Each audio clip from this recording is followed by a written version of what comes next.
Halo guys, ketemu lagi. Hari ini Asus melaunching produk terbaru dari Asus ZenBook Classic terbarunya, yaitu Asus ZenBook Classic 1314 dengan SKU UX 325 dan UX 425. Asus ZenBook Classic 1314 yang terbaru dari Asus ini memiliki berat yang sangat ringan dan form factor yang sangat tipis sekali, karena untuk yang UX 325-nya ini memiliki berat 1,07 kg saja, dan untuk UX 425 hanya 1,13 kg saja dengan ketebalan 13,9 mm. Meskipun begitu, kalian gak bakalan kehilangan port-port penting dalam laptop ini, seperti USB Type-A, kemudian ada micro SD reader yang tentunya sangat berguna banget buat kalian, khususnya untuk content creator. Kemudian kalian juga masih disediakan untuk port HDMI dan 2 USB-C Thunderbolt. Sebentar. Port chargernya kok nggak ada ya?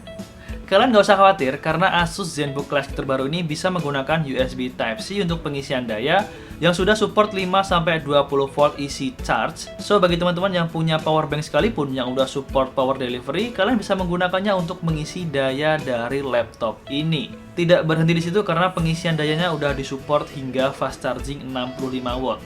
So, kalian nggak perlu lagi bawa power adapter kemana-mana kalau mau bawa laptop ini. Pertanyaannya adalah, untuk siapa sih Asus ZenBook Classic 1314 ini? Segmentasi dari produk ini adalah ditujukan untuk teman-teman yang mungkin udah lulus kuliah atau baru memulai di tempat kerja yang baru. Jadi misalnya kalian dituntut untuk membawa sebuah laptop kemana-mana, Asus ZenBook Classic 1314 ini mungkin menjadi salah satu jawaban buat teman-teman semua. Punya berat yang ringan, form factor yang kecil, jadi muat ditaruh di tas, nggak butuh charger juga, dan tentunya dibekali dengan spesifikasi yang sangat mumpuni.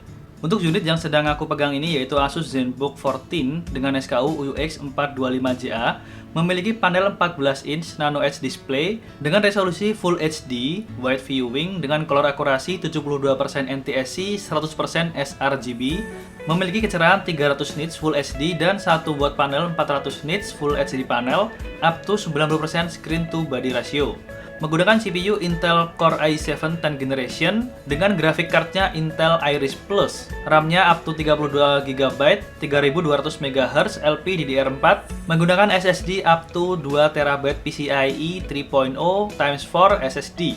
Memiliki 3D IR camera yang bisa berfungsi juga untuk login ke Windows Hello. Untuk konektivitasnya udah disupport Intel Gigabit Class Wi-Fi 6 dengan baterai dengan kapasitas 67 Wh yang bisa bertahan hingga 22 jam. Sekarang kita ngomongin tentang desainnya. Asus ZenBook Classic 14 ini memiliki desain yang tipis, terbuat dari metal dengan layar Nano Edge display up to 90% untuk screen to body ratio-nya. Dengan IR kamera yang bisa difungsikan untuk Windows Hello tentunya, jadi untuk kamera dari Asus ZenBook 14 ini udah dimaksimalkan banget, dan software maupun hardware-nya udah dioptimalisasi dari Asus sendiri.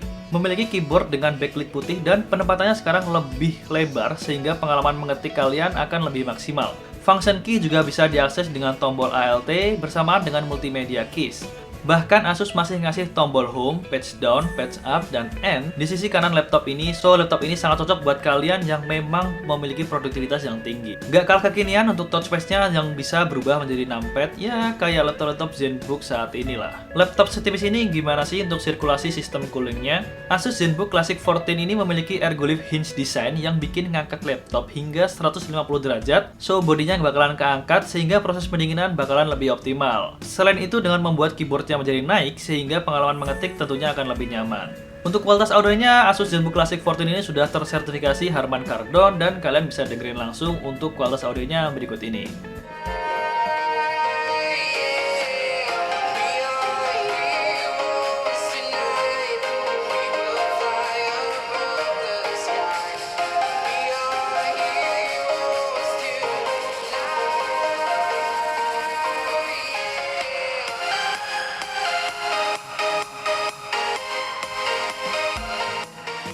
Oh ya, untuk webcamnya udah pakai 3D IR kamera dan juga bisa difungsikan untuk login ke Windows Hello. Dan untuk layarnya, Asus ZenBook 14 ini memiliki 1 watt panel. Dengan teknologi ini, konsumsi daya pada layar akan berkurang dan akan meningkatkan ketahanan baterai hingga 37%. Meskipun begitu, layar akan tetap menampilkan kecerahan yang lebih baik, yaitu dengan kecerahan 400 nits. Oh iya, meskipun punya bodi yang tipis kayak gini, tapi Asus ZenBook Classic ini udah punya sertifikasi military grade standar 810G yang udah dites juga seperti altitude test, temperatur test, dan drop test. Jadi udah sangat kuat dan nggak perlu dikhawatirkan kenapa-napa ya. Dan laptop ini hadir dengan dua warna, yaitu Pine Grey dan Lilac Mist. Dan unit yang kita review ini adalah unit yang memakai warna Lilac Mist. Dan gimana pengalaman aku nyobain Asus ZenBook Classic 14 ini? Menurut aku Asus ZenBook Classic 14 ini sangat cocok buat teman-teman semua yang memiliki produktivitas yang tinggi dan tentunya mobilitas yang tinggi juga tanpa harus khawatir dengan beban berat laptop yang ada di dalam tas. Tentunya kalian nggak perlu khawatir karena Asus ZenBook 14 ini juga dibekali dengan spesifikasi yang tinggi, so aplikasi apa aja bisa dilahap dengan sempurna oleh laptop ini. Buat kalian yang kerjanya content creator, mungkin kalian juga harus mempertimbangkan salah satu Asus ZenBook yang terbaru ini karena mereka masih mensupport port-port yang memang diperlukan untuk content creator kayak port micro SD misalnya, USB Type-A, dan tentunya ada USB-C Thunderbolt. Dan pertanyaan yang terakhir adalah berapa harga dari Asus ZenBook Classic terbaru ini? Aku udah menyertakan harga dari Asus ZenBook Classic ini di kolom deskripsi di bawah ini, jadi kalian langsung cek di sana aja. Aku juga bakalan ngasih link pembelian di kolom deskripsi di bawah ini, jadi langsung cek aja di deskripsi video ini ya guys. So, jadi itu tadi adalah review singkat dari laptop keluaran terbaru dari Asus, yaitu Asus ZenBook Classic 14. Semoga video ini bisa membantu teman-teman semua, khususnya yang lagi nyari laptop dengan desain yang tipis, form factor yang compact, dan dengan berat yang tidak memberatkan tas kalian. Bagi teman-teman yang suka sama video ini, jangan lupa like di video ini. Dan bagi teman-teman yang belum subscribe, jangan lupa buat subscribe di channel Gadget Box. Saya Galang pamit undur diri dan see you on the next video.